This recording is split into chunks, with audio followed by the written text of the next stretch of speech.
Welcome back for another Patreon episode. This one is an interesting one. This is the very early days of Montressor Media. Jaguar Sharks didn't even technically exist at this point. I wasn't even around. This is an early episode with just Seth and Devin.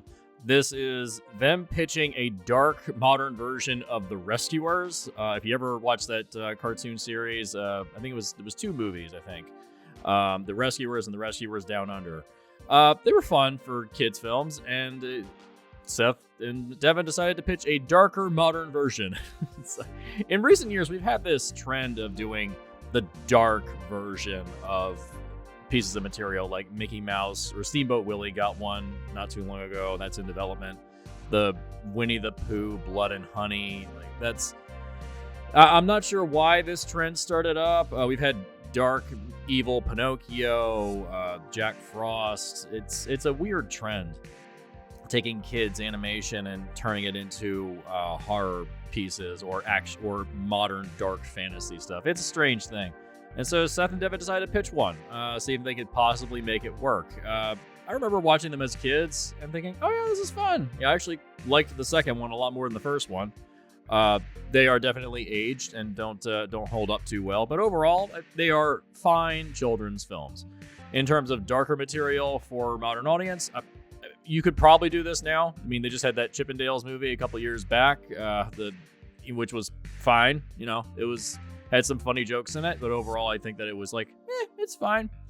But yeah, a modern, darker version of The Rescuers. This was one of the very early episodes of Film Rescue, and I think it was the very first Patreon episode. I think this was the very first one. So yeah, here it is. Here's Seth and Devin talking about their dark pitch for The Rescuers. Enjoy.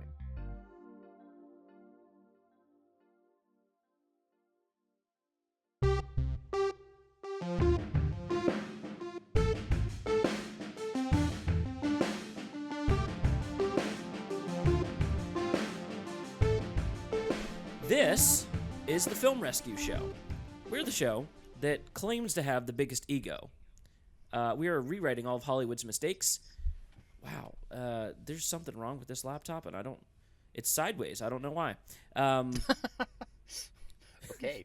So today we're gonna go maybe a hair meta. We're gonna rescue the rescuers. Yes. Except, actually, not really, because this is a challenge. Which means normally when we do a challenge, also. We're going to old school, by the way. Yeah. On this one. Oh, this super. is back to the original. Yeah. This is grill. we haven't done just one with you and me in a long time. Yeah. This is also a Patreon exclusive. Hi everybody. Thanks for subscribing. You're getting this content because you have donated to us. We super appreciate it. So we're gonna try to kind of live up to it. And I picked, I think, a really good movie, weirdly enough. Hey. For living up to that. Yeah, this is a good movie. And if nothing else, people are gonna get weird insights into me and my childhood on this episode. Oh. The courtesy of this movie. So there you go. I didn't even know that. That's what you're paying for right there. Weird sights into our childhoods. Yeah, I mean that's what you would just pay a therapist for that, but you know. Nah, I'd rather have the other people pay me to listen to my problems. That's what this is all about, isn't it? That's why you podcast, right? I feel that. So Devin, initial thoughts. I guess when's the last time you watched The Rescuers? Oh man. Okay. Actually, so let me back up. Let me back up real quick. This is The Rescuers, directed by Wolfgang Reitherman, John Lounsbury, and Art Stevens. Animated features usually have multiple directors on them, so you got three people that names you probably wouldn't recognize. But because this movie is pre-'80s, the art director was Don Bluth, who I've spoken about on the podcast before. He is the golden goose that Disney messed up, got rid of him. Yeah. Don Bluth is amazing. But here's the thing. These two of the three guys that are on here have directed so many amazing and iconic Disney movies. Yeah. That if you go and through it's their odd that movie they're not list, more household names. Yeah. Well, I'm thinking partly it's because, so I didn't even know this was a thing until I was researching this. Do you know about Disney's 9 Old Men? No. Okay, so this sounds like an Illuminati thing. It does. It's so apparently there were these 9 animators who were with Disney early on, and they were with Disney for so long that eventually they became directors, and there were 9 of them, and they animated and directed a ton of the stuff that Disney put out in like its I guess first era, and they became known as Disney's 9 Old Men because they were there, I think, pretty much their entire lives. But interesting. They like almost if you think of a Disney movie that in any way like stood out to you, or like if you just think of Disney movies, chances are they were directed and created by the 9 Old Men. Yeah. Which is really interesting. But yeah, like okay, so both Wolfgang and John Lounsbury both worked together on a lot of films, but I'm just gonna name a few of them, like Snow White and Seven Dwarfs, Pinocchio, Dumbo, The Adventures of Ichabod and Mr. Toad, which I don't know if you remember that one. That was their Headless Horseman one. I do. Yeah. I love that very movie. vividly remember that one. Yeah. Cinderella, Alice in Wonderland, Peter Pan, Lady and the Tramp, like it goes on and on. Some of the more recent ones, Fox and the Hound, happened right after The Rescuers. Actually, for Wolfgang, that's pretty much one of his last ones, was Fox and the Hound. It was The Rescuers and then Fox and the Hound. But Robin Hood, Jungle, like they're just, if you just go look at their list, there's just tons of movies on there by these guys, and I don't know why we don't know their names more, because they're incredible. Yeah, I feel like we're like on to some kind of secret secret of Disney. Because as I'm looking through these guys' movies, animation directors, and I want to get into that in a second, but yeah, holy crap, these guys they did it all. Yeah, like I guess these guys basically shaped my childhood movie watching. it's kind of what I'm realizing, and I don't even know their names. Like that's ridiculous.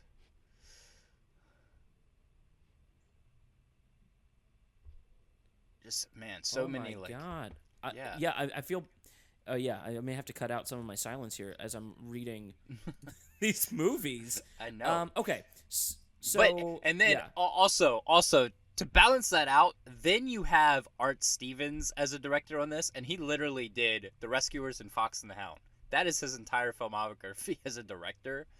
So I don't know like what his involvement was, but that like I love that you have like these two guys who have done everything, and then this guy who like literally came in on the project, never having directed anything before, directed one more thing and was like, no, I'm out.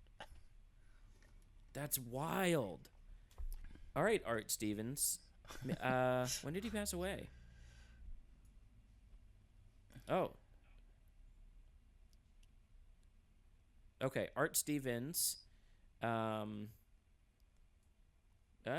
have it. Oh, yeah, he died in 2007 at the age of 92. So, yeah, I guess I could see him quitting sometime in the 80s. Yeah. Just for age yeah, it looks sake. like he was like an animator for them for a long time, so must have just dipped his toe in the directing pool. But yeah, no. Yeah. Yeah, there. Okay, well, let's move on into the next section. Yeah. I'm like jaw dropped over here. Also, I'm trying to figure out what my laptop's screen is sideways right now, and I don't know why.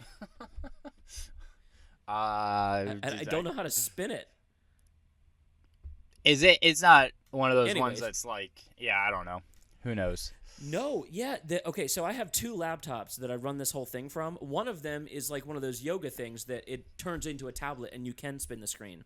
The one that's spun right now is my old stationary HP. The one that should not be able to spin? The one that should have no feature like that? I have no answers for you. I have no answers for you. I'm gonna restart this. Anyways, okay. So, right.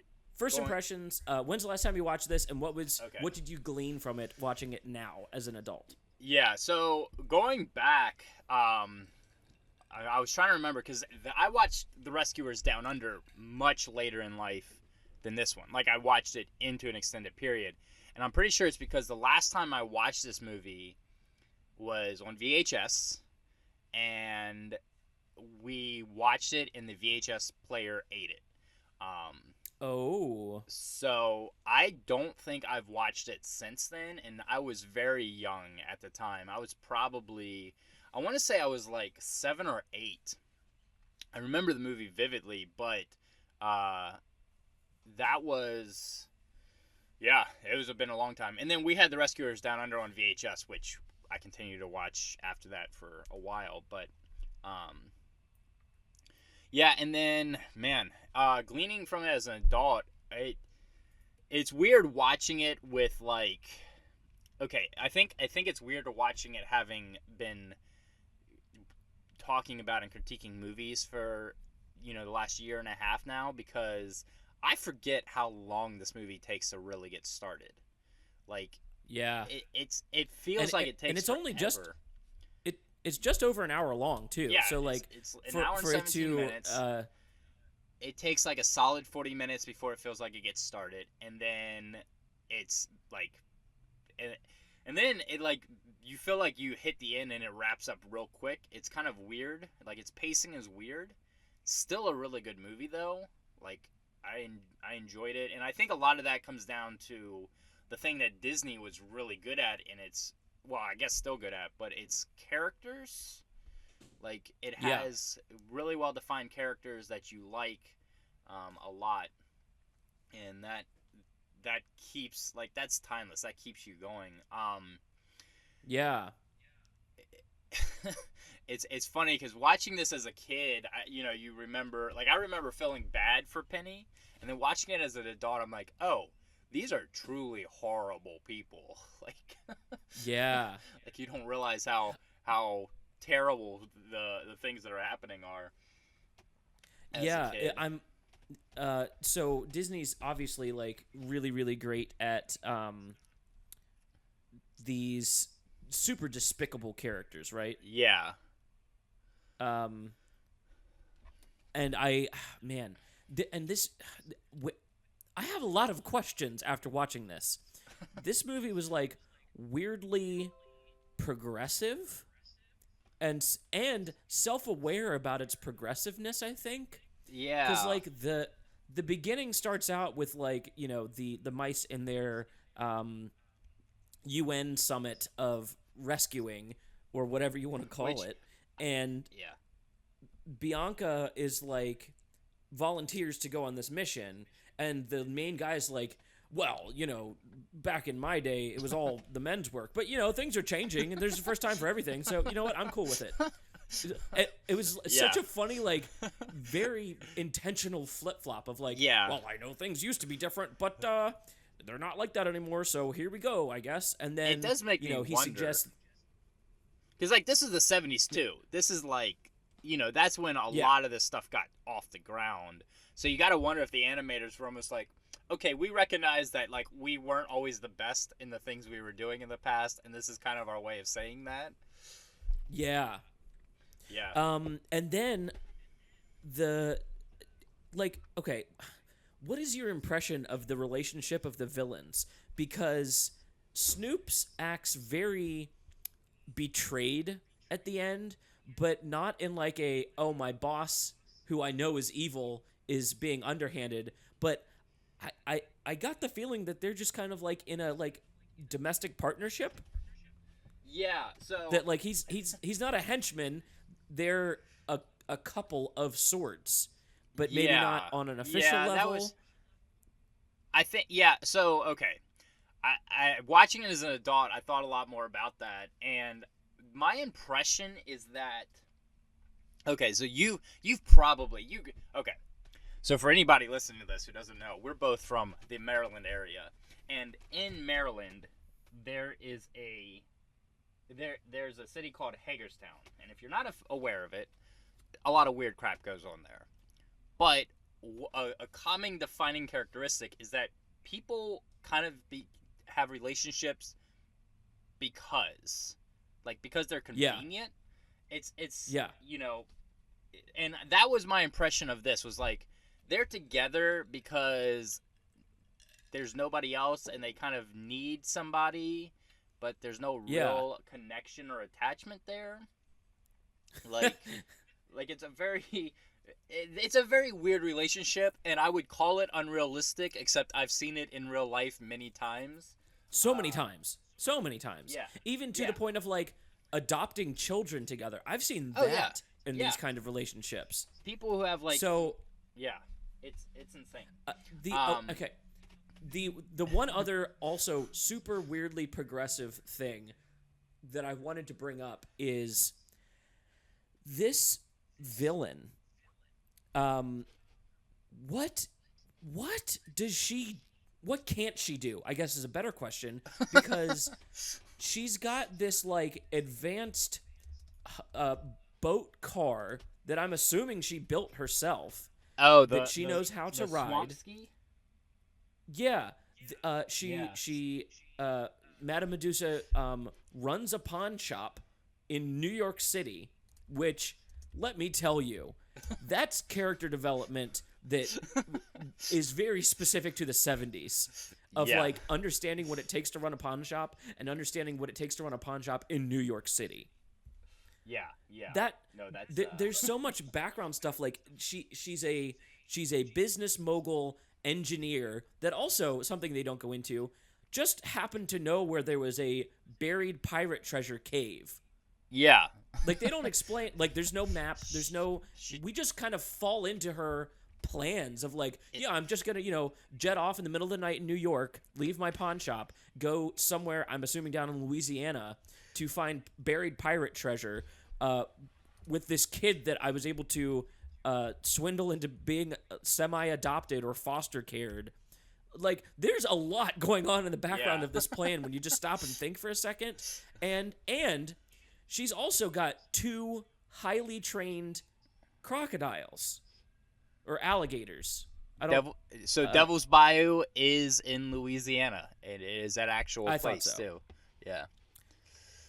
And man, yeah. Like, so the longer I'm watching this movie, the more I'm like figuring out how wild of a backstory this villain has. Like, and Disney's good at wild villain backstories. Like, Cruella de Vil literally just is a fashion designer that wants to design clothes out of the most taboo animals possible. Right. Which, in and of itself, weird backstory, very intriguing. But Medusa, man, like, this lady, she's got a life going on in the background that I want to know more about. Yeah. She definitely strikes me as, like, if you were to dive into her character, you would find out she's one of those people who has a lot of ambition and the intelligence to make it happen, but has just never been able to get off the ground. Like, anything they've ever tried is just kind of faltered, and now this is, like, her last desperate attempt. Like, I almost feel like if we watched her life and came to this point,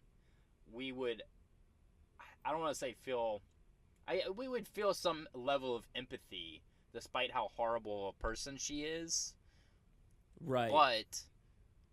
But because you're dropped right into her life, you're like, oh no, you're just a really, really terrible person, and you can die. Yeah.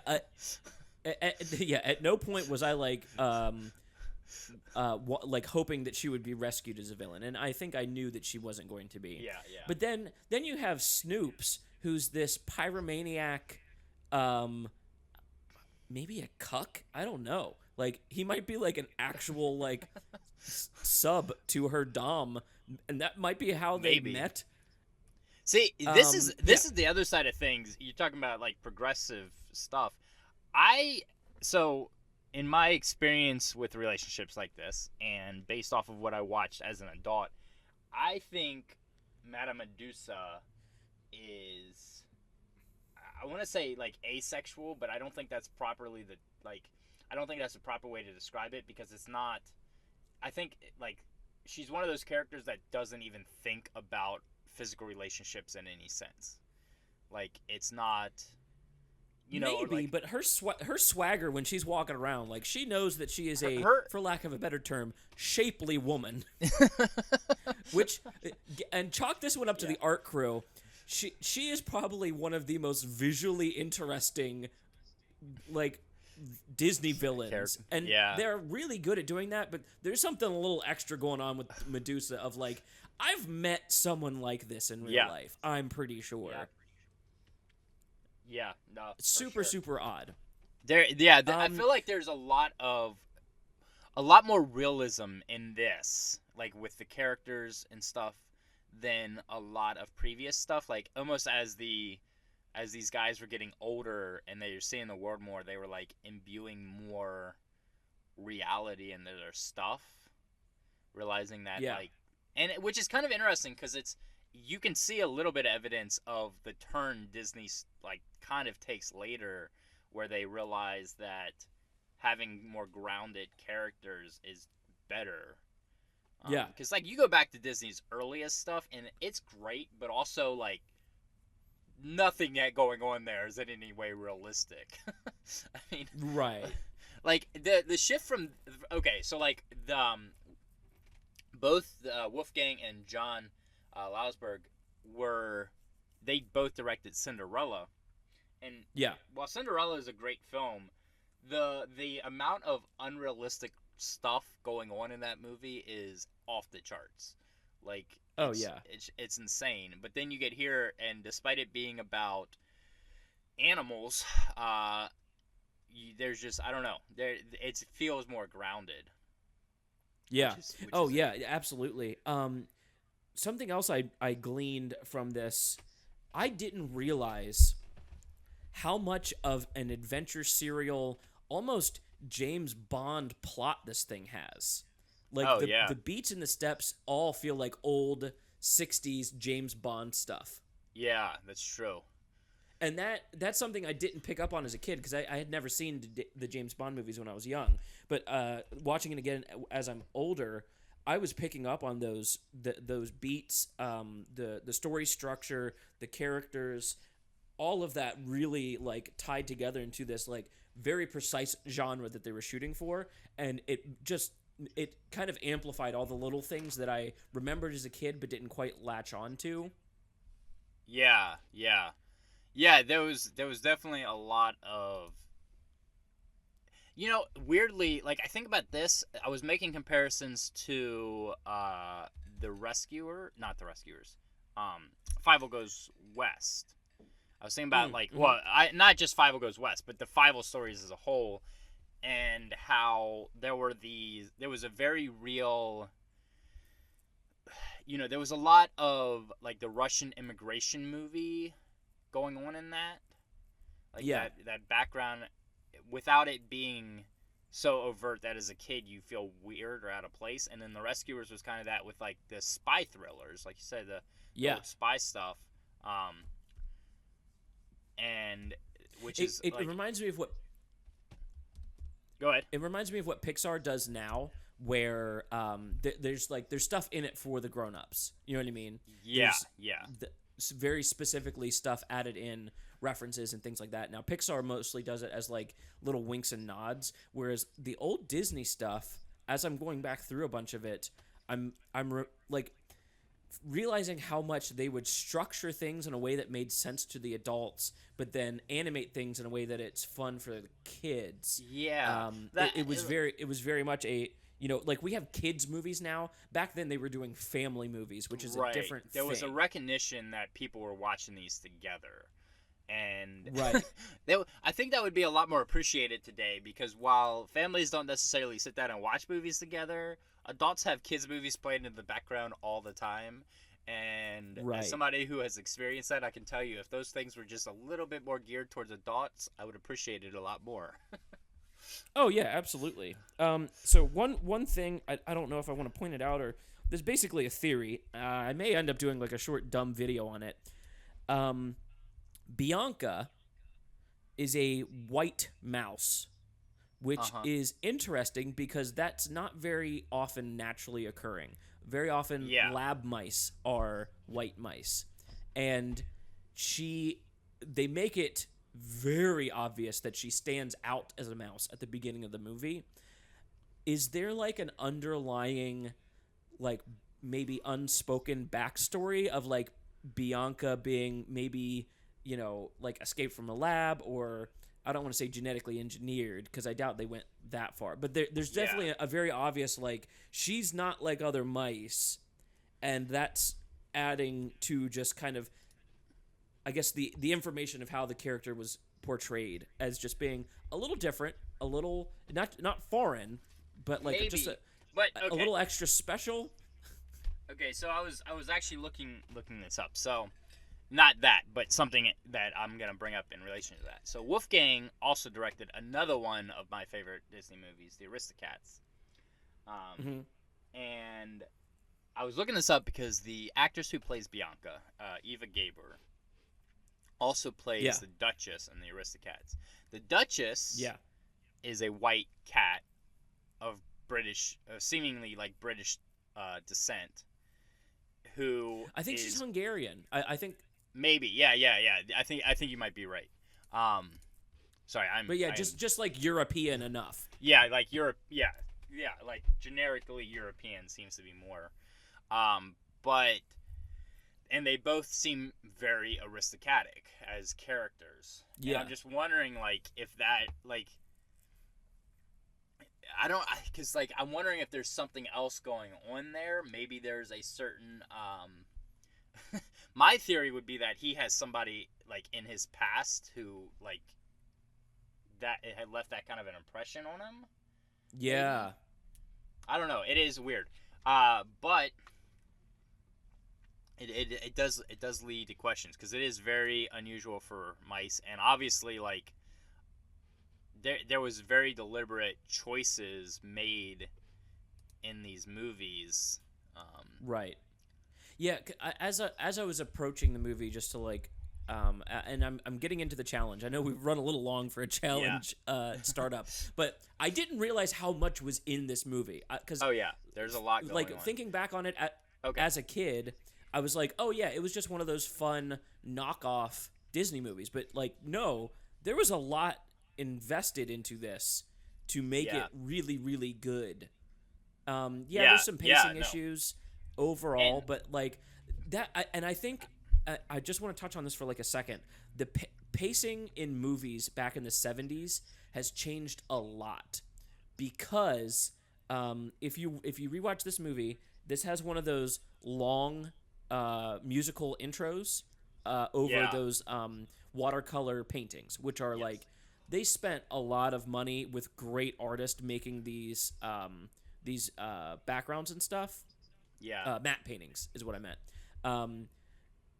That was on purpose. They were a full 2 or 3 minutes long to allow people getting concessions to get into the theater. You know what I mean? Like, you sit down, everybody else has popcorn, and you're like, actually, you know what? I do want snacks. So you can leave and know that the credits will be rolling for a little while, getting settled into your seat. You know, people are all excited. Going to the movies was an experience. Yeah. And then again, in the middle of the movie, they take a musical break for a long song. Like, it's not, you know, like a musical 2-minute long thing. It's like a fully done song that's kind of summing up what's happened emotionally. That's meant to be an intermission. If you took your kids to see this, you need to know when you can take them to go pee.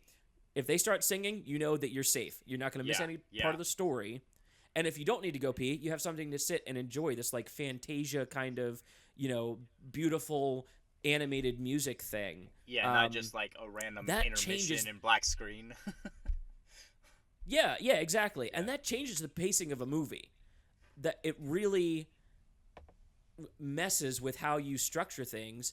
And the first half of this movie kind of leads up to like the actual inciting incident. Probably isn't quite the best word because they're investigating a kidnapping essentially, but it gets into the I guess the rise of action. You know exactly after this song we're kicking in full throttle to get the exciting stuff going. This is what you came to see. Kind of like when you go to a concert, if you go to see Metallica, they give you one really good song at the beginning and then they do all the other stuff for the next 45 minutes, and then you get the classic stuff that you came for. Yeah. Yeah. There's a lot going on here that you have to like keep in mind, that you can't judge this movie the same way you judge animation now, because it's two different things. No. Culturally, going to the movies has changed. So I don't know. I was picking up a lot of what they were laying down. I enjoyed this way more than I thought I was going to, because I watched it a ton as a kid. Yeah. Well, but there was still a bunch of stuff that I forgot. I'm really glad this was so well done, because so to get into a little bit of the personal stuff here, this movie, as I was thinking about it, when you brought it up, I started thinking about it. I was like, I realized this is the movie that launched my love of movies. Because this is the one I remember earliest and most vividly wanting to watch all the time. This is the first movie I was ever like, I want to watch that over and over and over. Yeah. And not just in the kids kind of way of like, I have 3 movies to pick from, and I want to watch them all the time. But like, no, I specifically want to watch this one. It also, I think, was the beginning. So, because these are like separate things for me in my head, it was also the beginning of my love of storytelling. Not just like movies, but storytelling as a medium, as a platform. And I think a lot of that was due to the complexity, because like you watch something long enough, even as a kid, you're gonna notice different things. And I think that the layers going on here and the stuff that was going on here made me realize what a story could do. Yeah.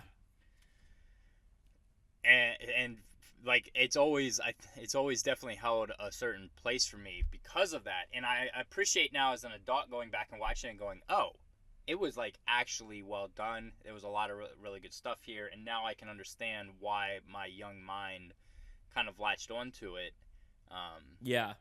In that way. Also realized that this gets into the really, really personal stuff. Bianca was, I think, my first fictional crush ever. Okay. Yeah. I could totally see that. There's a lot in the animation on her that was very, very feminine. Yes, but also to add layers to that, as I was researching this, because I also had a crush on the Duchess from the Aristocats. I think I had a crush on Eva Gaber's voice. I think that's what was happening. Yeah, I think it's pronounced Gabor. Gabor? Okay, probably. Eva Gabor. I'm not good with names. Did you ever watch Green Acres as a kid? Because she's the wife on Green Acres too. We did watch Green Acres as a kid. Not much though, and I don't have good memories of it. Probably if I went back and watched it as an adult, I'd those memories would come back up maybe. But yeah, no, it was just interesting watching it as an adult and going, okay, now like I can see, which is weird because like for a 7-year-old, the adult is, anyways. A lot of stuff going on there. I'm not going to dive too deep into it. Yeah. No, I get it. I get it. Everybody had a crush on Roxanne from the Goofy movie. Everyone can. Oh, yeah, no. I think, yes. Be understanding of, hey, yeah, there was a cartoon that made me feel things one time. That's not abnormal. You're very normal. Oh, no. That's not why I don't want to get into it. I don't want to get into it because I'm one of those people that, like, I am my own experiment, so I could deep dive into the psyche of why these things were going on and talk about it for, like, a solid hour, no problem. Yeah. That's not why people are here. So, are you ready for a challenge? That's what people are here for. People are here for this challenge. Yes, all this to say, I am super excited for this challenge, and hoping it's good. I can guarantee you it will be, because... Cool. So I sent you this challenge actually before I had rewatched the movie, because I knew, and this will make sense in a second. I knew what the challenge was going to be, but I had to pick the movie. Yeah. For the challenge that was going to make it work. For anybody who's watched this for a while, that is never the way it goes. We always have a movie and we're like, okay, this is the challenge for that movie. Yeah, I did it backwards, but this will make sense why. So, over the last few years, Disney has been going back and redoing their movies in live action in 2 different ways, and they're very specific about these 2 different ways. It is either a essentially shot-for-shot remake, maybe with a few tweaks to story. So think Jungle Book, think Beauty and the Beast. And then they've also been doing, with their weirder, more offbeat movies, dark retellings. So instead of Sleeping Beauty, we got Maleficent. Yeah. And then most recently, we got like the new Dumbo, which I don't know how to explain other than, what if BioShock was a Disney product? Really? I have not watched that one. Have you seen? So, have you seen? No, I have not seen it. Okay, it's not. Oh man. So the original Dumbo, I don't know if anybody remembers, is a very dark movie.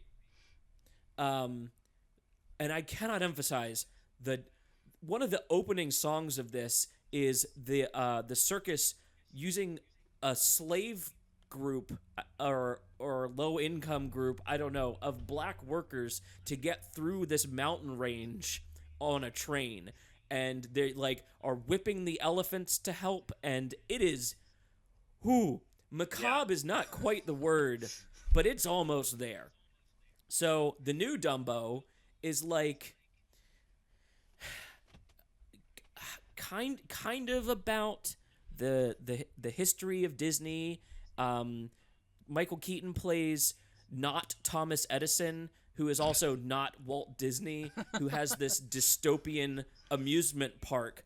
And it's really more of like Dumbo 2 than it is a retelling of Dumbo, but then they like reference the old Dumbo movie stuff because I think Tim Burton recognized the only thing you remember from Dumbo, if you remember anything, is the babies being delivered, the pink elephant scene, and then maybe the crows, where he discovers he can fly if he uses the feather, but he doesn't actually need to use the feather, right? Yeah. So they kind of drop a bunch of that, and then instead are like, what if it was like BioShock, essentially? It's weird. It's super, super weird. So here's the challenge, Devin. Okay. Repitch The Rescuers as a live-action dark Disney movie. Okay. Oh, man. And there's enough here that you could really take this multiple directions. Yeah. Even if you want to lean into the James Bond thing and go like, what if Quantum of Solace, I guess. And nobody remembers that one, but that probably aligns itself the most with The Rescuers as far as new James Bond plots. Yeah, this is on you now. Here, it's your pitch. Live action. Okay. You do the story. I'll help pitch a couple live action characters. For a taste of that, I think Helen Mirren would be great as Medusa. Oh, yeah. There. Okay, cool. So, go for it. Okay, my first change right off the bat, because I'm going to it's me. I'm going to take it as dark as I can take it. Sure. We're scrapping the treasure hunt thing down the well. Okay. We're turning it into a diamond mine. Okay. And Medusa is not kidnapping a single orphan, but kidnapping many orphans and using them to mine diamonds. So basically, she's running an underground diamond empire off of kidnapped orphans. I like that. In the United States, or do you want to tap into the international nature of The Rescuers and maybe set it in a different country? That's what I'm bouncing back and forth between, and I'm thinking setting it in a different country. One, because it adds to the story, but two, because it makes more sense. Like if you were an American and you were doing something like this, you would want to do it outside of the country. Sure. So this is Leonardo DiCaprio's Blood Diamond Rescuers. Yeah, kind of actually. Like definitely tapping into the whole blood diamond trade kind of thing going on. I like that. This is dark so far. Yeah. So I knew it was going to go here. I knew as soon as this was the one I picked. I was actually bouncing back and forth between a couple of them. But I knew that like we would get a very unique movie out of this. So that's why I almost did Rescuers Down Under, because I think I like that one more. Although I may not, because after rewatching this is pretty perfect. I need to rewatch The Rescuers Down Under 2 because I remember as a kid being more excited about it, but I think it's because The Rescuers Down Under is more like it's more of a fun movie. Yeah. So as an adult, I may actually like this one more because of the heavier themes that it plays with. But yeah. Okay, so yeah, that's the first major change. Then inside of that, we're gonna start our story off a little differently.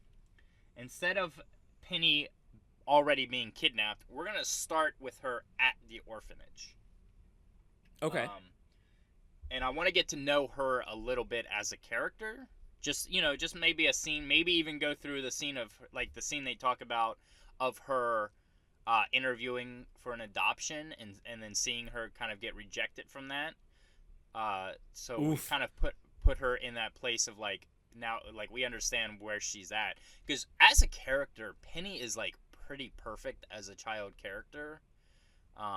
Oh my God! Can we just talk about how great that voice performance was? Oh, it's so good. So actually, that's got me wondering what else Michelle Stacy, the girl who voiced her, did. She's got a red link gosh. in this in poor Wikipedia. girl. This poor girl was in Logan's Run, and Airplane. Like it looks like pretty much. Oh yeah. Oh my God! She's the one from Airplane who's like sitting with a little boy, and he's like flirting with her, and she goes, "I like my men how I like my coffee, black." Like it's such an adult joke, and that's her. Holy crap! Yeah. I'm keeping this one. I'm keeping this one G-rated. I'm gonna try not to cuss on this one because this is a Disney movie. I'm Disney-fying myself on purpose. Although, to be fair, in the future, Patreon stuff is kind of open. Okay. Yeah. Yeah. As true. a character, she's pretty great, but I want to make her a little less of like the damsel in distress character throughout, and a little bit more of think. Oh man, I'm blanking on all the names right now. The like early. There's a specific one. I'm thinking of like early, like the '90s female child detectives. Junie B. Jones. That's one of them. There's like several of them. But there's one that impacted me a lot as a kid. Oh man. Anyways, while you're looking this up, there was a scene where they're discussing how they would like pull off the escape, where she starts mocking Medusa. The voice actor and the animation combination, that was like a beautiful little scene that any other movie wouldn't take the time. You know what I mean? It would count that as like, oh, this is unimportant. Not going to take the time. It's funny. It's a little bit, but it works on multiple levels. One, to show us how funny this little girl is. Like she has adapted to, and it happens a couple other times where she's like scolding the alligators and Snoops and stuff like that. Like we're getting a very interesting little girl, but then it also endears our main characters to Penny. Like their heartstrings are already being tugged 'cause she's a kidnapped girl. That's why Bianca wants to do this mission. But then when they meet her, they see how like funny and sweet and smart, and like any other movie would take the time or would not take the time. They would drop that kind of scene. Yeah. But that scene, because it was in there, that might be one of my favorite scenes in the movie, to be honest. It just worked on every level. It's a moment that it definitely works to cement her as a character and to make you realize like, well, so many things. Like one, how great she is a character, but also realizing how how hard her life has been, that she's adapted to. She is in the worst situation possible, and her method for coping is like, I'm just gonna make fun of the people doing this to me. Yep. Yeah, so, that works so well updated to nowadays for sure. Yes. So that's I want to hang on to her like that, but I want to make her ever so slightly more like Harriet the Spy. Do you remember Harriet the Spy? Oh, Harriet the Spy. I do remember Harriet the Spy. I like Harriet the Spy mostly because she's got that she's inquisitive, and she likes, she's a little bit like a detective, but she's not trained like a lot of the detectives from our childhood were all like very skilled, or they had parents who were detectives, or like they had they were competent. They were very competent detectives. I want somebody Encyclopedia Brown. You can't pull the wool over his eyes. Yeah. But like somebody who's a little bit more like, this is interesting to me, but I don't actually have the skill set, and I'm kind of figuring it out as I go along. So if we start out the movie with her kind of going, like, even finishing up the adoption interview, we see her get rejected, and then this gives us a moment. One, it's obviously that's heartbreaking. You watch a kid go through that, but then we get the first scene that's like the one you just talked about, where she's bouncing back from that. And that gives us a good moment. Like, I think that's a good place to insert the cat, like to kind of bring that relationship and introduce the idea that animals can talk and that she can hear them.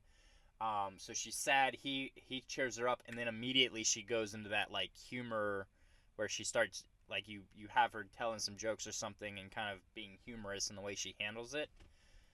So we get to watch her bounce back. But then I want to see her. Basically, she's investigating the all these orphans that seem to be disappearing. Like, put it in a situation where these kids are being, like, they're disappearing, but I think I want to make it seem like they're being adopted. Like, just enough that maybe, like, adults think they're being adopted, but then the kids around them know something else is going on. Interesting. This is a good question. When do you want to set this movie? Because I think it's important to distinguish, like, are you going to go for 1977, which I guess is what they were... this movie could be as old as... Or the story could be set as old as, I guess, the 1940s or 50s, because New York was pretty well built up in the beginning of the movie. But the like, swamp boat looks like it's all, like, Model T equipment, and the car she drives is straight up Cruella de Vil. Like, yeah. I don't know. That's tough, because part of me wants to set it in a modern era, because there's a lot of themes going on that are very relevant for today. Yeah. But I guess those themes can come through at any time. Oh man, I still like seeing it, like, maybe not modern, but maybe like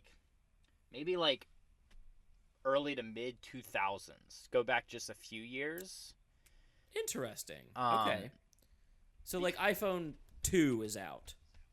Yeah, like maybe do it at the cusp of the cell phone era, where like cell phones are a thing, but they're not a solid part of our life yet, right? Right.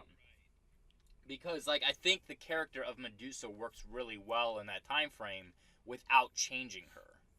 Yeah. Because she'll feel like somebody who's real. Like, you're like, okay, yeah, that person exists, but she feels like she came out of a different time and like never adapted. Okay. Again, type of person I've seen many times in my life and have a lot of connection to. Yeah. Yeah. So I think that's a good time frame to set it in. So the idea here is, like, introduce the idea that adults aren't noticing that kids are being kidnapped, but don't do it in a way that kind of makes adults look stupid. Instead, frame it in a way that makes you realize that the adults working within the like the social service industry are way overworked and are dealing with like so much that there's no, it's like there's too much on their plate for them to be able to notice the small details that the kids are picking up on, right? You know what could be a really good way for her to find out is if you and this would cement it as early 2000s. What if she got an AIM message from one of the kids that had just recently been quote unquote adopted, and like he overheard the plan. This is like maybe one of her friends. He overheard where he's going, what's happening. You know what I mean? Like a little bit of villain exposition. And he's able to send one quick AIM message to her. So like it's the message in a bottle, but set in the 2000s. It's a quick AIM message. Yeah. For anyone who's listening that doesn't remember AIM, AIM was AOL's instant messenger. This is what we had before texting. You had to be at a computer, an old computer, for this to work. Although, if I recall correctly, there was like a couple AIM connected cell phones, because I remember having one in like 2005 or 6. I know. I think mine was BlackBerry did some of that stuff like early on, where like it was terrible. It was not good, but you could connect to some of that stuff. Yeah, AIM AIM was the precursor to, basically like iPhone instant texting. I guess SMS messaging was around at the same time, but SMS was slow because it was over the cell phone towers, whereas like AIM was instantaneous. Also, if you don't remember AIM, thanks for listening, Gen Z. Appreciate you guys. Oh, man. That's awesome. We gotta ask Joel if he remembers AIM. Oh yeah. That would be cool. Then you could even have her operating through like once she gets that message, her first step is kind of to check out some message boards. Sure. Find out if and then that's where she finds out that it's like a mass thing. It's not like one kid. It's like happening to a lot of people.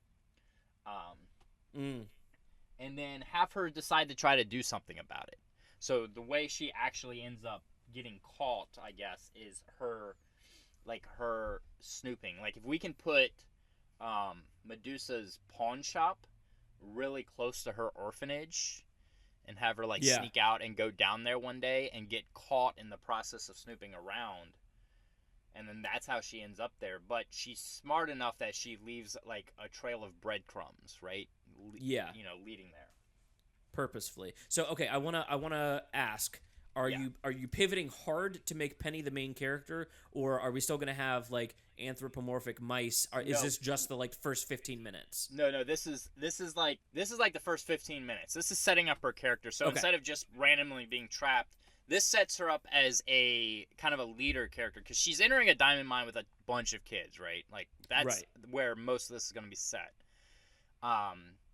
So I want to establish her early on as a character who can deal with adversity, who is a go-getter, who's going to be trying to escape. She's going to be trying to organize plots, and this is going to do two things. One, it's going to make her a protagonist for us. Two, it's going to make her somebody to watch in Medusa's eyes. So there's going to be a reason Medusa has like a specific grudge against her, as opposed to any one of the 100 other kids or that are around. Yeah. I not to cut you off, but as we're talking, I've been looking at the Disney's Nine Old Men. Yeah. There's they have like the 12 basic principles of animation that I love as a story writing thing. So they're 12 basic principles. Some of these only apply to animation, but animated movies tend to have the best stories because these things go hand in hand. So the first one is squash and stretch. So this is based on the illusion of life.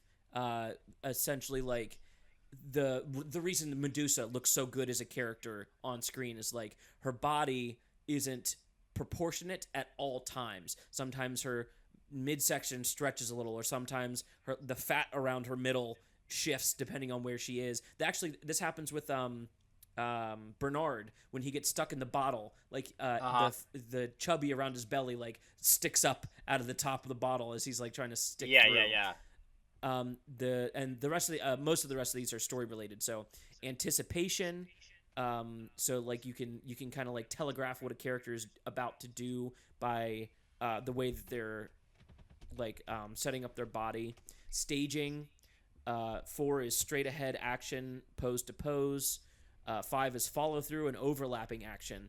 A great example of this: the rescuers arrive just as they're setting off the flares to find Penny, and that is what disrupts the rescuers from having a good, safe landing. Yeah. And puts them right into the heart of the action. So the action overlaps the two different arcs that are happening here. Slow in and slow out. Take your time in your scenes, essentially. Arcs. Every character is going to have some kind of change across the movie. Even the Dragonfly, right? Like he gets a small character arc across this movie. Secondary action is number 8. 9 is timing. 10 is exaggeration. And making this live action, you can really tap into exaggeration, right? Yeah.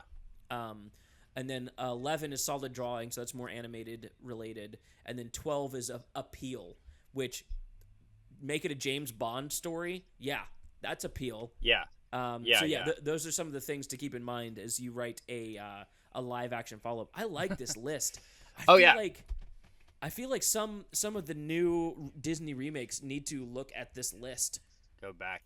Well, you know the irony part, and this is something a lot of people don't know. That list is also what made Pixar great, but for a weird reason, because Pixar said we're not doing that. Pixar deliberately took the rules that Disney set out for all their films and said we're going to do not that. And then they started creating films, and because they had like that defined list of like what they were doing, because if you watch Pixar films, there's a very distinct difference, right, to how their stories are told and everything. Makes them great. But now we're in a place where, because Disney Pixar is a thing, they're like those rules are kind of overlapping, and I think that lack of distinction is what's making things not as good. Like there's not a defined set of rules. It's more like do what feels right. So just to recap, go ahead. No, I was just gonna say, as we know, restrictions on creativity often produces the best content. Oh yeah, absolutely. Whenever you're stuck with a small budget, you're gonna find ways to like make the most of it. That forces creativity. So just to recap real quick, the first 15 minutes of this movie is a detective noir, early 2000s Harriet the Spy, almost short film of a little girl finding out that kids around her are getting adopted to be sold into the blood diamond industry. Wow, this is dark. Okay, let's introduce a little magic. And how are you imagining the mice in this world? This happens every time it's you and me and Disney. Is we just go like as dark as possible. Well, that's because Disney is like literally so dark as it is that but they were really dark in an era when being dark was not okay, and now we're like, let's be dark. So it gets extreme. So the mice in this, I want to expand a little bit more while also not on what they're doing. Like what we got from this film was like, we understand that there's like kind of an international thing, but it seems like it's really just a small group of mice who come together and then they go out, like a very tight organization, right? But instead I want it to be more of a network. Like I want it to be clear that it's a network, but I think ideally handle this the way it's handled in John Wick, where we don't really explain it, but we just see it interacted with. So like the swamp mice that we meet, right? The John Wick of mice movies is the best pitch I've ever heard in my life. Well, that's where we're going. So, okay, so like I don't want to cut this off, but I'm reading about the Rescuers, the books. In the books, they actually start out as the Prisoners' Aid Society, where they brighten the lives of prisoners, but then they decide to shift into rescuing people when somebody's imprisoned illegally. That might be a good character arc point of development for the Mice Society in a darker version of this movie. Anyways, John Wick mice. Devin, you have the floor. Okay. So I guess the way they find out about Penny, this is where we first introduce the idea that there's a network. Instead of them randomly finding a bottle, is have the cat actually interact. I love him as a character of a cat who's like, hey, I don't want to get fired, but also I don't want to hurt you guys. So can you kindly like not be here? Yeah. So I kind of want to establish the idea that and I love the idea that like as that character he has like a really good will, like relationship with the mice in the area. Sure. So have him kind of understand that this is going on or something. Anyways, when Penny disappears, he knows something's wrong. And so he actually kind of reaches out to the rescuers through that organization. The rescuers get it. And then, like, that whole scene works, I think. Having the rescuers decide who goes. I mean, obviously, like, you updated a little bit for the era, but I love the idea of Bernard is a janitor. Sorry. Bernard is a janitor. A little weird. Not totally, because, like, again, 1970s, the idea is, like, the everyman can do anything.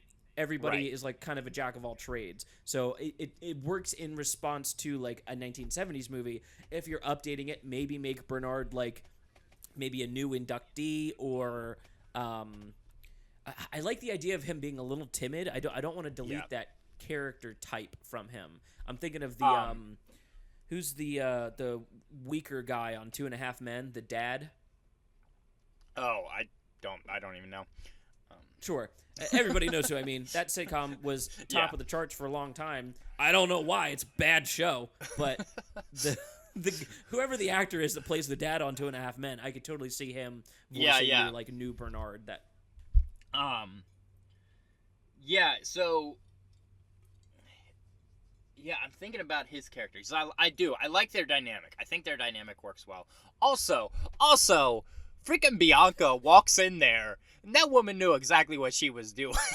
oh yeah, of course she did. I love because that's her as a person. Eva Gabor, that like her whole thing was like this socialite 1960s, 1970s like just oozing sexual charisma, but this like innocent sexual charisma. Yeah. That is kind of a lost charm. Yeah, she knows exactly what she was doing. That's a good question. How to update him?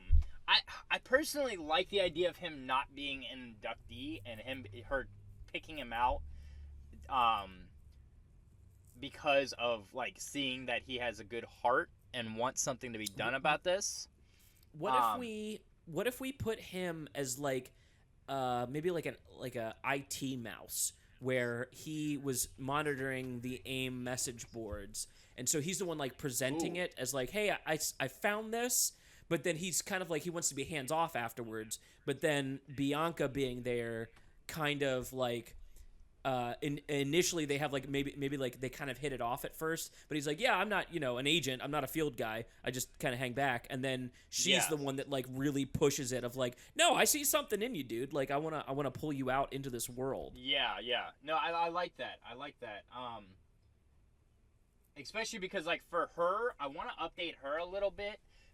Her character at the end of this movie I think appeals to me more than her character at the beginning, because at the beginning she's great, but like her whole motivation is kind of like, this child is in trouble and I want to help them.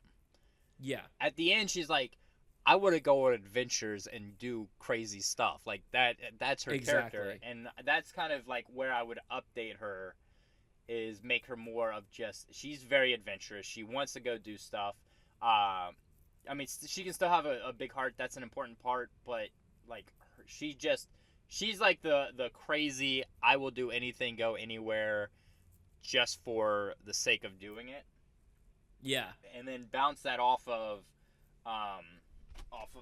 Bernard and his like, I want to help people, but I want to do it from, in front of a computer screen. I don't want to leave.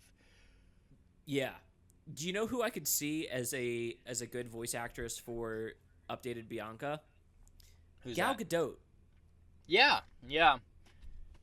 I feel like that's a good move, because she's got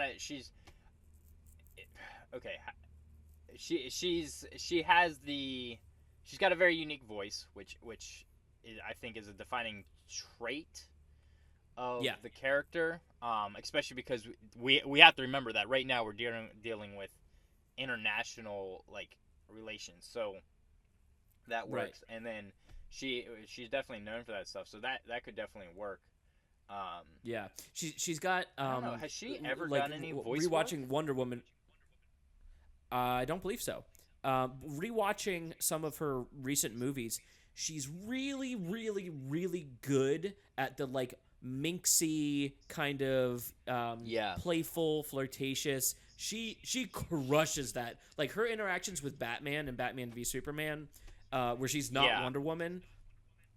Yeah, she's great as like, you know, the heroic. She's also like really good at doing that comedically.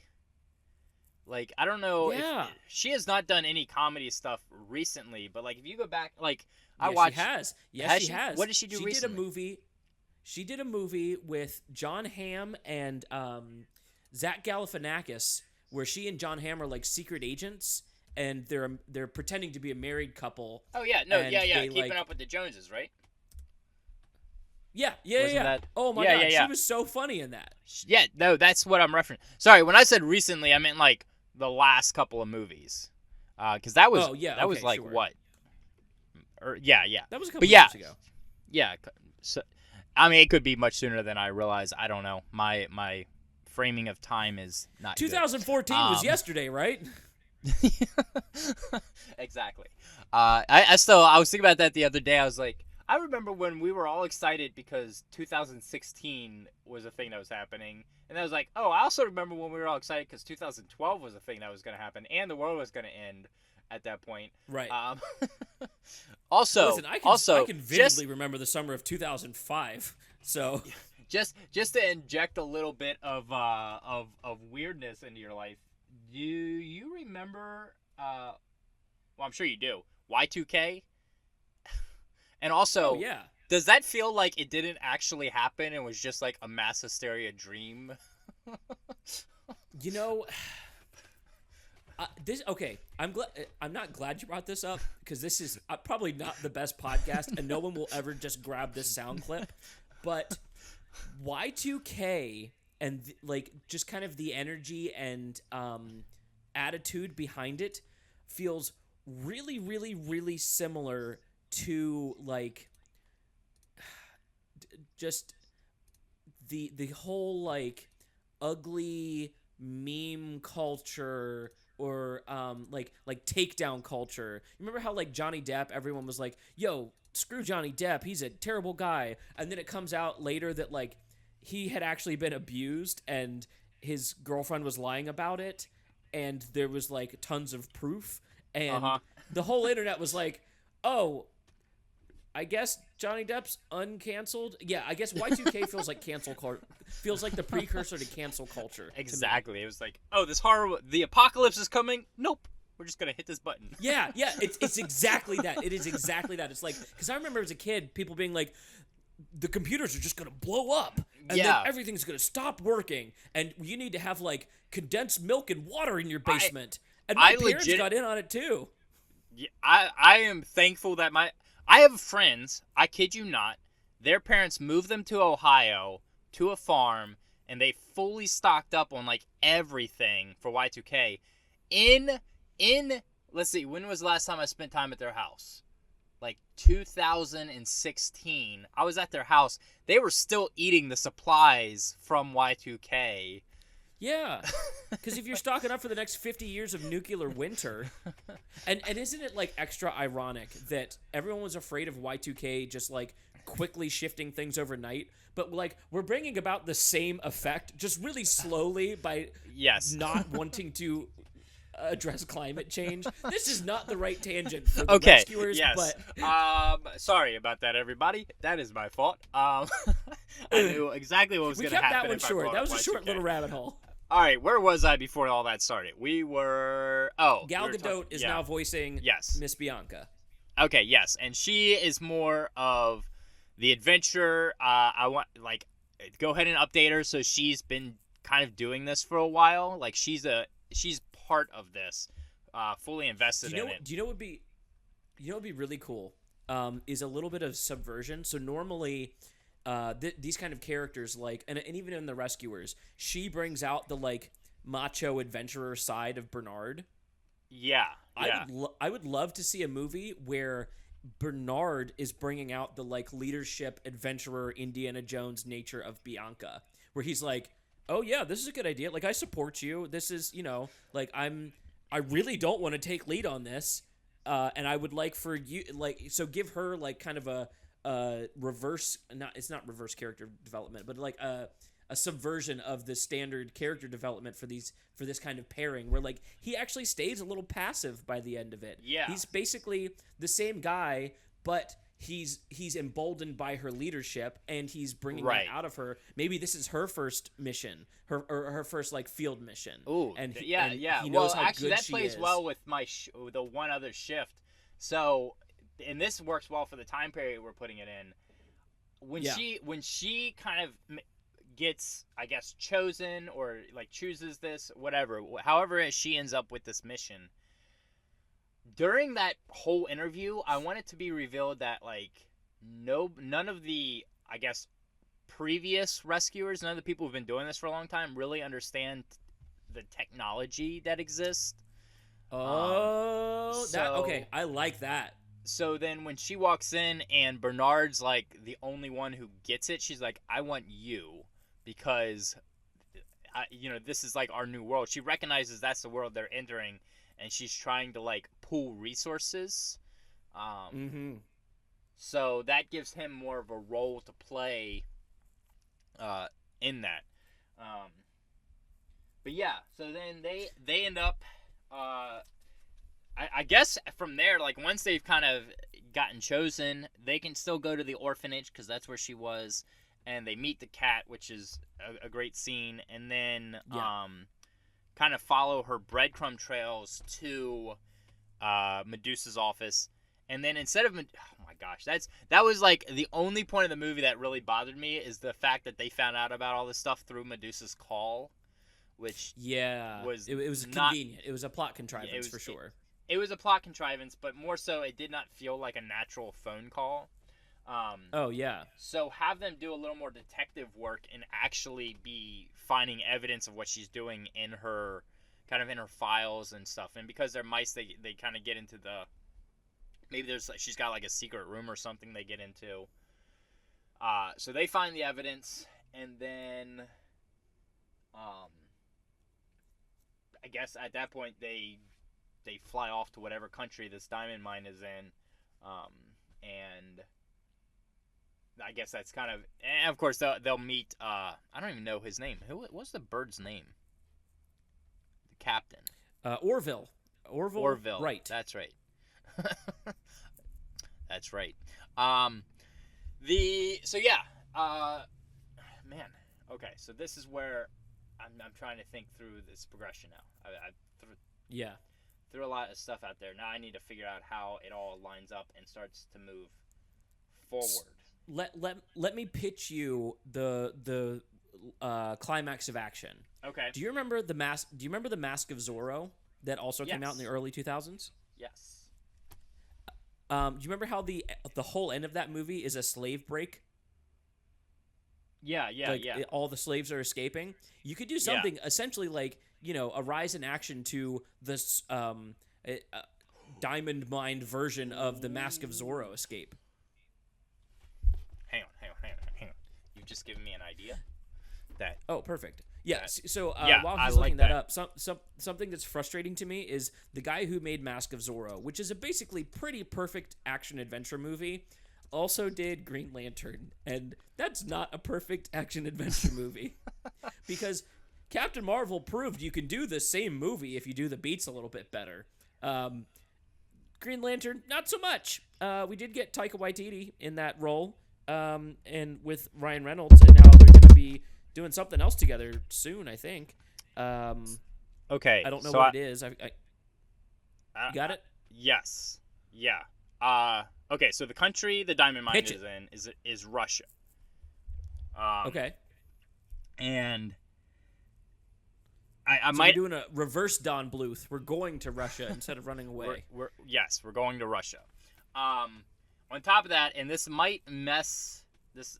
I don't know. This might mess with the character a little bit. I think Bianca should bring the case to the rescuers, and that's why she ultimately takes it. But I think they should doubt her because she doesn't have evidence. This is just kind of a thing that the mice in Russia know is going on. Okay. And then have her backed up by Bernard. Like, as soon as he hears her kind of saying this stuff and she's, like, they're doubting her, he gets on the computer and, like, starts looking for information on it, finds the AIM messages, and produces them as evidence for her. Oh, okay. So we kind of, like, build that relationship early on. I like that. Yeah. It's like they're helping each other out. Right. But then jump back. They fly back to Russia. And okay, so I don't know if I should say the climax of the movie right now because 1, it's dark. 2, is good, I think. No, I say go for it. We're pretty far into this podcast at this point. If you listen this far, you're ready for it. That's true. Okay, so things happen. They get there. You know, maybe they realize. I'm just gonna go through everything I'm seeing real quick, and then we'll climax. Obviously there's 100 children. They need to figure out how to get them all to escape, right? Mm-hmm. So the solution. They meet Penny. There's all this stuff happens. How we build up to this, I still got to figure out. But the climax of the movie, the escape, is they just they recruit. Okay, first of all, this is important. I want them to meet the swamp rat equivalents near this mine. Somewhere in Russia, they meet they meet some, country bumpkin Russian rats. But an important part of this is those rats aren't just randomly there and wanting to help. They are part of the organization of the rescuers. So, like, when they first get there and they figure out what's going on, they go tap into the organization and basically tell them they need recruits.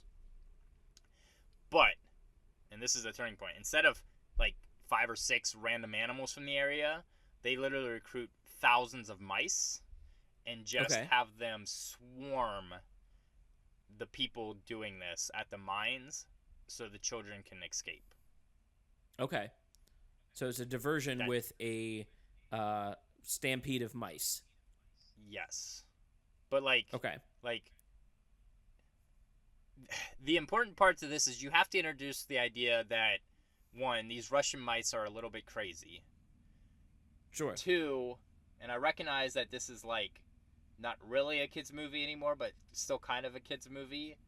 I guess the undertone is that these mice are essentially going to eat people. Okay. Yeah. That's so they're like piranha swarming. Yeah, they're piranha swarming. This works with one caveat. What's that? The mice are starving. Okay. Yeah. So it's literally like a eat the rich situation. You know what I mean? Take down the bourgeoisie, eat the rich. Yeah. Because these mice are put out and starving. Yeah. That could actually work well if you can dark, but like I've seen Disney movies end darker. Yeah, that's true. Genuinely, actually, according to the Wikipedia page, it is assumed that Miss Medusa is eaten by her alligators. Yeah.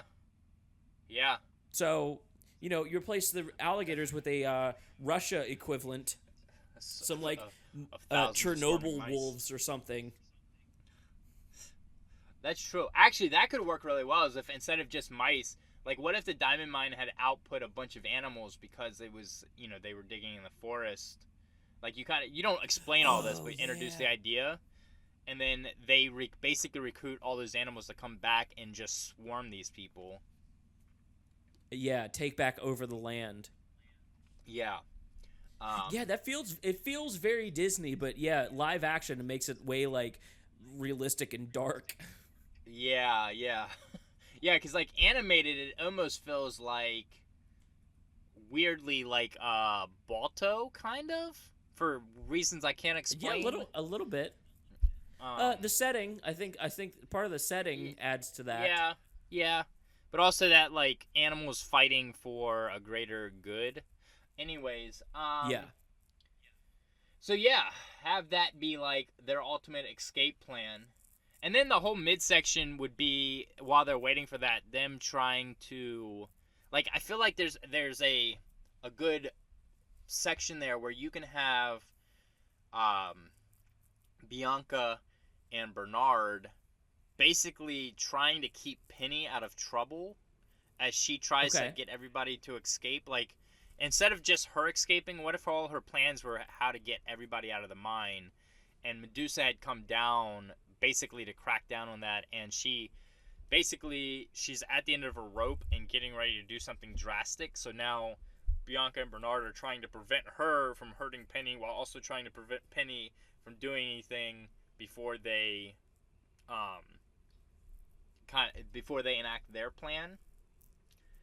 Yeah, I like that. And the other thing I like about it is the organ scene where the crocodiles are like, they just figured out that the mice are there and they're trying to like track them down. That's like the most fun scene overall, and literally does nothing to the plot. Like, it does not further anything. I like that they just took the time to show like how frightening the world is for a mouse, and you could do that even better with live action of, like, you know, when you scale things up from a mouse's perspective, the world is huge and giant crocodiles chasing you down. And, you know, I'm not saying you have to do a pipe organ, but I'm sure there's like other equivalents of like, oh, this would be a good hiding place for a mouse unless I did this to it. Right. Well, the other thing there too is we'd probably, if we're gonna place this in Russia, we would need to update the crocodiles. Yeah, that's why I said Chernobyl wolves. That was kind of a joke, but you could do something along those lines. Yeah, you could do something like that. Man, I want to do something like, wolves are not like, they're a pretty common animal for like that kind of thing. And the thing about the crocodiles is they feel unusual. I'm trying to think of like what would be a good Russian replacement.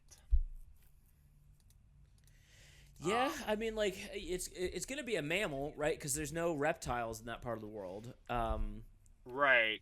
Bears feel like A, too big, and B, like a bear wouldn't care about a mouse. Neither would a crocodile, honestly. So you want to do, I guess, what if it was something like bobcats or like, you know, like large felines? Yeah, I mean, there's definitely an element of like real predator prey going on there. Yeah. Ooh, that might. What do you think about boars? Oh yeah. Oh, that's perfect. Yeah, because a boar would totally eat a mouse. I've seen pigs eat mice before. Yeah, that's perfect. Yeah, they're also smart animals, so you could genuinely train something like that. So it's either boars or wolverines.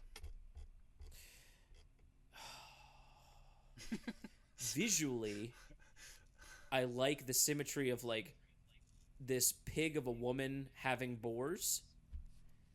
But what if we did one of both? The danger factor of a wolverine.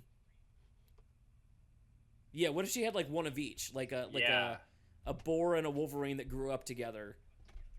See, so part of me is like, it's live action, so you want a little realism. I know you could train two boars to do just about anything animals can do. Yeah, I don't know how trainable wolverines are. This is true. But man. Well, let's find out. I'm gonna do a Google whole thing search. Just makes me want there to be a Wolverine in the movie. I just want a Wolverine in the movie now that you've brought it up. I know. Now so I'm trying to figure out how to get one. Let's see. How? If you're Googling how to train a Wolverine right now, I'm going to leave. No, that is definitely what I'm doing right now. That's hilarious. How to Train a Wolverine.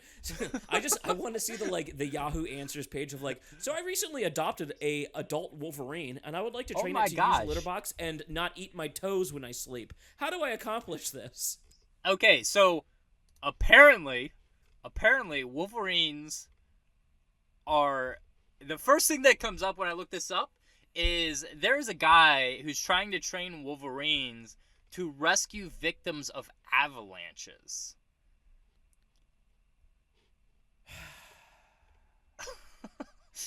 All right, Devin, let's pitch this version of Balto. I'm ready to go.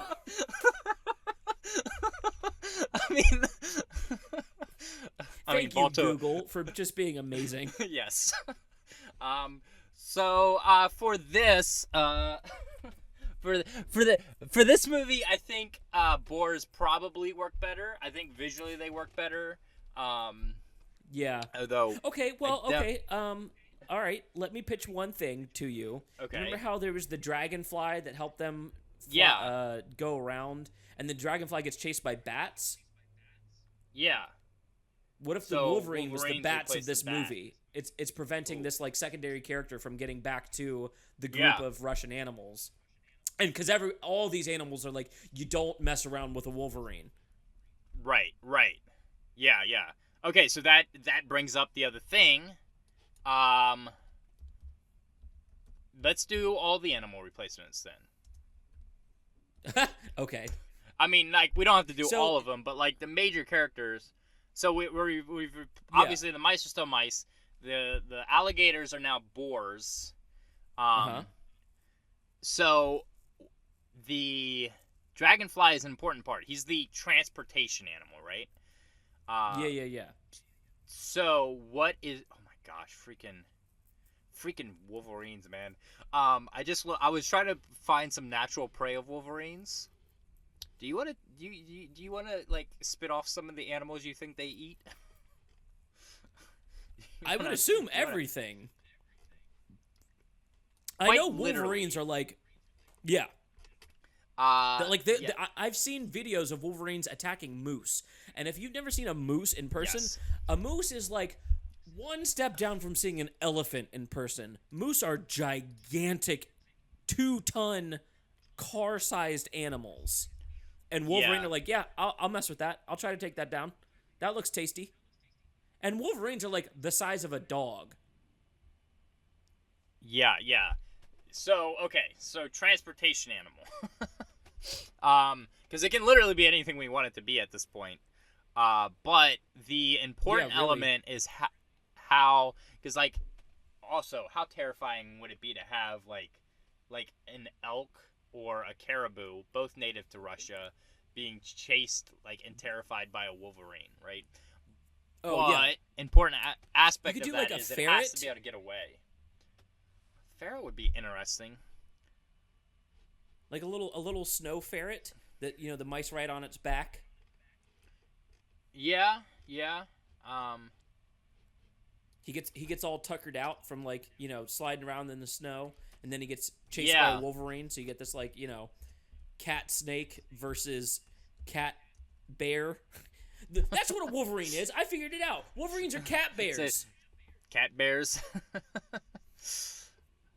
I mean, sure, I guess. Let's see. Animals. I'm just looking up stuff native to. You could do otters. An otter could be really fun. Yeah, especially if the Diamond Mine has that water aspect. Yeah. And you get to keep the oh man, I can't even imagine the snowmobile water crossover of her Swampmobile set in Russia. Yeah. Just some kind of Mythbusters style machine, because she's an engineer, right? So she's able to build this kind of stuff. Yeah. Especially if there's snow fun. everywhere and it's designed to transition from water to snow and she's flying around all over the place. Yeah. That would be great. So either an otter or potentially a sable, which is it's kind of like a ferret. Yeah, they're very similar as ferrets, but cuter. and less like vicious. But yeah, so you could do one of those, and then what else? You still do rabbits and rats and you can still have all. I mean, you can just get all the freaking Russian animals that they displaced from the area to swarm. Right. Yeah. This is fun. Okay, this, so weird word to describe the story, but sure. No, yeah, I mean, like, okay, so the live action animal bits would be a lot of fun, and then you have the darker stuff, because like, it's technically a human trafficking movie, but you don't have to like call it that if you want kids to come watch it, but it could still be. It has human trafficking and blood diamonds, the perfect movie for the family. Yeah, exactly. But like that's the stuff that applies to the adults, and then the kids are like, "Oh no, these kids are being taken away and taken to this no fun place in Russia, and it's cold there." You know what I mean? Yeah. There's enough of a disconnect. If you weren't like aggressively like human trafficking, then people would watch it and have a good time with it. Yeah. While it's still being able to have those dark tones. Yeah. I like that. Do you think what do you think about the two mice that they meet in the swamp and now in Russia? Do you think they should still be mice?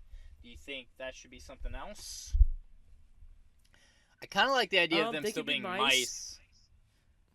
Just because we are running with the idea of like an underground mice organization and them being like an outpost. Yeah, kind of I'd really love like a Fievel reference, maybe with the drunk mouse. You know what I mean? He's like he wears a red shirt and a big blue hat. That would be cool. Yeah. Okay. What else do we need to work out? I think that the last thing I would want to figure out is who do you want to direct this thing? Like, what's the overall tone you want to drop on this? Because like,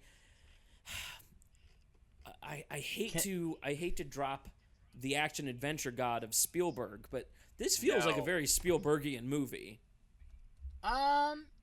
Yeah. Oh man. Okay. Give me 2 seconds. Here's another option. He doesn't work well with studios, but Josh Trank could probably spin a very dark but fun version of this. Because if like you look at Chronicle's dark but fun.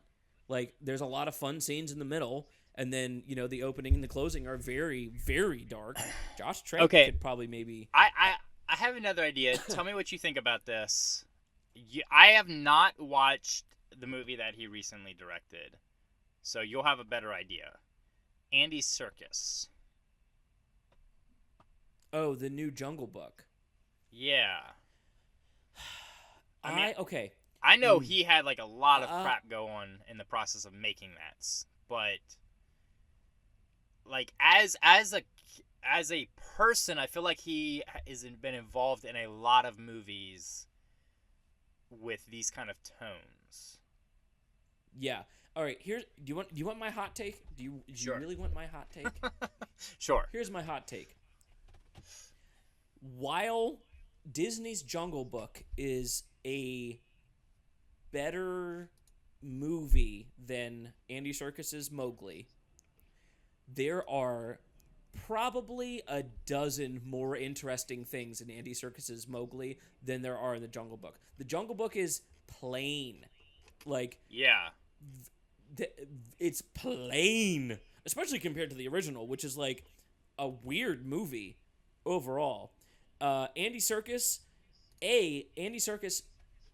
cares about the books. He cares about the Jungle Book books. Right. And he brings that in a way that Disney tried to back in there was a live action 90s Disney Jungle Book. That probably is one of the best tellings of the Jungle Book, except for maybe the 1950s version. the fact that I know that there's a 1950s version should just tell you that I'm interested in the Jungle Book as a story. But yeah, Andy Serkis, I could see doing this movie, especially if you're going for like maybe a kind of Redwall-ish anthropomorphic mice, and not like fully, running on all fours kind of mice. Like if you're doing The Rescuers, where it's mice that wear some clothes, they kind of Donald Duck it with their shirts and no pants, that kind of stuff, and you want to do a dark tone, the story's already here. You know what I mean? Like Andy Serkis, because and that's the same with Mowgli. Like if you have complaints about the movie, it could be tone and it could be delivery, but it's not the story. The story is exactly the way it is in the books and stuff. I don't hate that. I would watch Andy Serkis's Rescuers. Yeah, I'm looking at his other stuff, and he has some weird thing called The Ruins of Empires that I cannot figure out what it is exactly. But he did, besides Mowgli, he also did a movie called Breathe, which is about an adventurous couple who refuse to give up in the face of devastating disaster. So something actually, like, some experience along this line. But then, like, he's that kind of guy I think would get this kind of movie, like, based on the stuff he does and his personality. And then, like you said, he cares about the books, which tells me that if he took on a script like this, he would reference the history, and bring that in a good way. Yeah. And then if you don't, like, yank his funding out from underneath of him halfway through his movie and, just mess with him, I think he would give us the ideal version of this movie. Because I don't want, like... Steven Spielberg is a great director, but I don't feel like his tone is necessarily right for this. Here's my other pitch. Joe Johnston. Now, here's what Joe Johnston is known for. He's known for being an effects-based director. He has directed things like Honey, I Shrunk the Kids, a perfect example of how to display a giant world around mice. He also did The Rocketeer and Jumanji. Jumanji's a dark movie. Yes. Let me tell you, that's a dark movie. He also did Hidalgo, which is a great action-adventure thing. Yeah. He did Captain America: The First Avenger, which is just criminally underrated as far as good movies go. He's potentially doing Chronicles of Narnia: The Silver Chair next year. Yeah, I mean, I'm looking through his filmography right now, and, like, he's definitely, like, I wouldn't say he's got any bad movies. Bunch of classics. He's got some okay movies, but yeah, he's definitely working on a bunch of classics. Jurassic Park 3 is not great. Yeah, I mean, although there's not a lot to do with Jurassic Park, I'm sure. I don't know how Hans is. I don't think it's necessarily blame on him. I think it's more like the content itself. But no, he's got a good list. I would be comfortable with him taking on something like this. I love Joe Johnston movies. I think Red Letter Media just recently did a thing on The Rocketeer and why it's so good. The dude... Oh, listen. He designed The Iron Giant. He has worked on 2 Indiana Jones movies and 3 Star Wars movies. The dude is, like, involved with classics. He's a man deep in the industry. My vote... Josh Trank if you want weird, Joe Johnston if you want this to be like a classic blockbuster.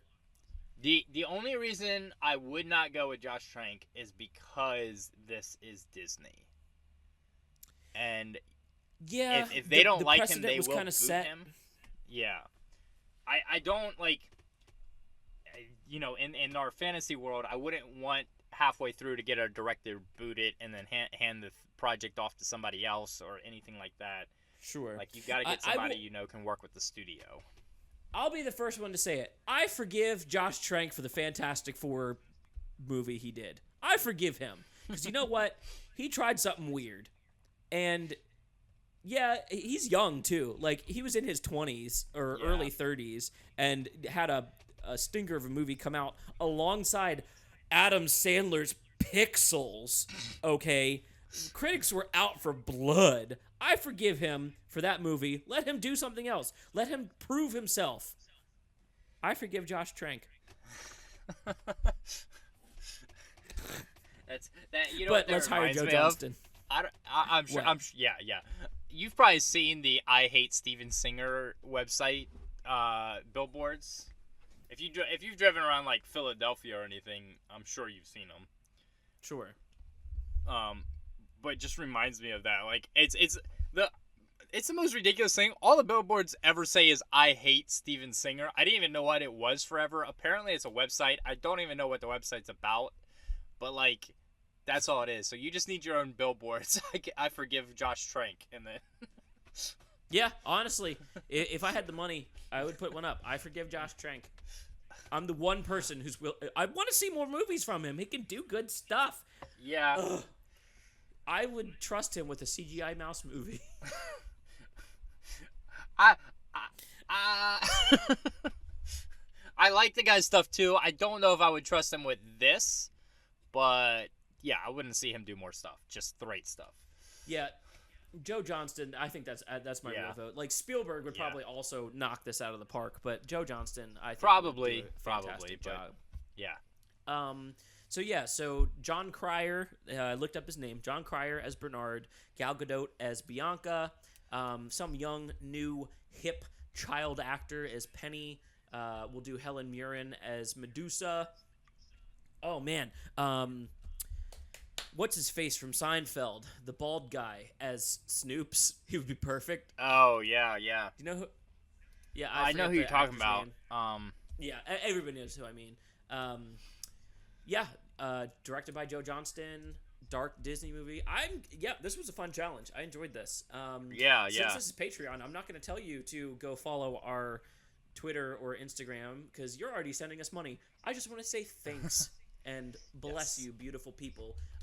This has been a Patreon exclusive Film Rescue Show. Devin, thanks for joining me on this one, man. This was fun. Yeah. I like the challenges. And we need to do challenges more often. Yeah, we need them more often. I agree. This is where we're going to close it. Thanks for listening to the Film Rescue Show, and good night.